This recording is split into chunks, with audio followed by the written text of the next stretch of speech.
Здравейте, колеги! Днес започваме едно невероятно приключение, което ще ни отведе няколко стъпала нагоре и в професията, и в живота ни. Повечето маникюристки живеят в илюзията, че някой ден ще наваксат, ще се развият, ще отделят време и за неща извън салона и като цяло живеят така, все едно имат безкрайно много дни до края на живота си. Те са изтощени, притиснати от графици и с усещането, че животът им минава в пилене. Да, точно така. Знам този страх, че ако спреш за малко, всичко ще се разпадне. Това видео те кара да спреш, да преброиш реалното си време и да дефинираш какво наистина искаш от него. Без осъзнаване няма промяна. Когато осъзнах, че в края на краищата всички ще умрем, взех най-смисленото решение в живота си и започнах да го живея. Имах период, в който исках да зарежа всичко и то не веднъж. Някои от вас знаят. Аз съм свободолюбив човек и за мен най-големият успех е свободата, а най-голямото удовлетворение да помогна на някой да е свободен. Затова всеки път, когато се чувствах зависима от нещо, без значение, работа, приятел, клиент, исках да приключа, да избягам, да изчезна, докато не осъзнах, че най-голямата ми зависимост е времето, че то ме контролира, а не аз него, докато не осъзнах, че е ограничено. В това видео ще ви науча как сами да погледнете навътре в себе си, да осъзнаете реалността си и къде се намирате, за да не се налага да преминавате през всички трудности, през които преминах аз, защото, както знаем, ние сме родени за да живеем, а не да робуваме.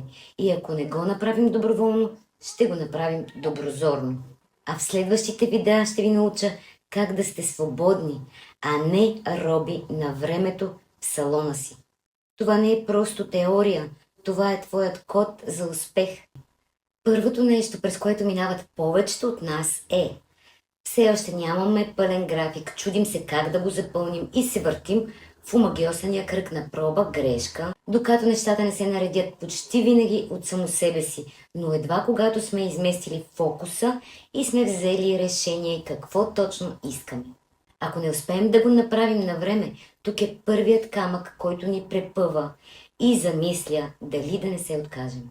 Ако хванем правилната посока, отиваме в следващия етап, в който отново започваме да залитаме.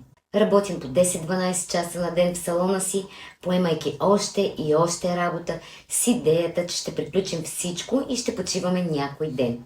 Естествено, огромният стимул тук са финансите, без дори да си дадем сметка, че колкото повече се фокусираме в това, толкова повече губим останалото. Семейство, деца, приятели и най-лошото – себе си и свободата си. Да, губим себе си в гонене на часове работа, забравяме да живеем, а когато си преберем вкъщи, сме изморени и започваме да мислим за следващия ден. И в един момент следващия камък или прегаряме и се отказваме, или оставяме, но вече е друго мислене. Някои разширяват салоните си, наемат работници, други стават преподаватели, трети лавират между часовете с клиенти и курсистите си. Вариантите отново са два: или започват да се развиват в нашата сфера, или се отказват и започват от начало в друга. Отново омагьосаният кръг. Мисля, че няма смисъл да изброявам следващия кръговрат. Вече ви е ясно, че е по същия начин, като предходните. Виждаме във всички случаи два типа маникюристи. Единият, който не поглежда напред, а работи месец за месец, прегаря и се отказва, а другият, който живее в бъдещето си. При всички положения трябва да гледаме напред, за да изграждаме стратегия за бъдещето си, но в никакъв случай да живеем в него. И в двата случая никой не е в сегашния момент, нито един не го изживява, повтаря едни и същи грешки, докато не си научи урока. А той е именно фокуса ни и на къде е насочен. Защо в крайна сметка всички гледаме навън? Защо не поглеждаме навътре? Точно така започва развитието. Това е много труден въпрос, на който няма да може да си отговорите сега.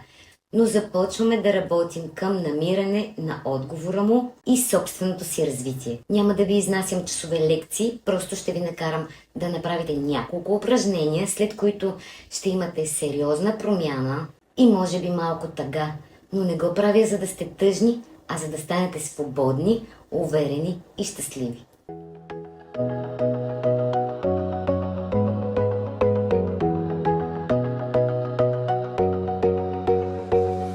Ще се появи следващата преграда. Страхът от това какво ще стане, ако направя тези неща. Някой ще ми се разсърди, ще остана без клиенти, съответно без пари, ще кажат, че съм егоистка, алчна и така нататък, и така нататък. Сега е момента, докато тези страхове излизат на повърхността, да ги премахнем. След като видяхме, че времето ни е ограничено, срещнахме се с реалността и открихме страховете си. Идва ред да открием какво ни амбицира. Трябва да знаем, че успехът е достъпен за всеки от нас, стига да го искаме, да започнем да се учим и да напредваме към него, без да правим нищо, той сам няма да дойде. Ако не се грижим за себе си или се откажем, също няма да дойде. Ще се въртим в онзи омагьосан кръг, докато не изпаднем в депресия или не се прехвърлим в друга ниша, да се въртим отново. Трябва да запомните едно. Амбицията не е нещо лошо. Естествено, ако е в рамките на здравословното. Не трябва заради нея да мачкаме и унижаваме някой, а да я използваме да ни води към успеха. Сега виждате колко е хубаво да гледате от високо, от птичи поглед, както обичам да го наричам. Това е стратегическото мислене. Много е важно да се научите да мислите така. За ваше щастие, на мен това ми е любимо и с лекота ще ви науча в следващите видеа. С тези, които са се абонирали за ниво 2 в канала ми, ще обърнем много специално внимание на мисията ни и голямото защо. Защото това е здравата основа на всеки бизнес и ще я превърнем в най-мащабния маркетинг инструмент, който някога сте виждали. Не може да знаеш на къде отиваш, ако не знаеш откъде тръгваш и къде се намираш. Важно е да знаем, че ние сме уникална и истинска личност и никой друг не е в същата позиция като нас. Отстъпете назад, погледнете живота си отстрани, като наблюдател. В края на видеото вече ще знаете какво ви подтиква към промяната. Ние сме тези, заради които идват клиентите ни. Ако някой си мисли, че най-големият фактор е големината на салона, местоположението му и други материални неща, жестоко се е излъгал. Клиентите ни идват заради нас самите, заради това, което правим и заради това как се чувстват, когато са около нас. Затова почти всички колеги знаят, че клиента е нашето идеално отражение на нещата, които харесваме и не харесваме в себе си. Това, което видя до тук, е само началото на процеса по твоята пълна бизнес трансформация. Ако усещаш, че е време да спреш да работиш до изтощение и искаш да видиш целия път от изчисляването на оставащите ти седмици до поставянето на амбициозните цели, пълното обучение те очаква в моя Patreon канал. Там ще откриеш и всички работни листове, с които да структурираш успеха си.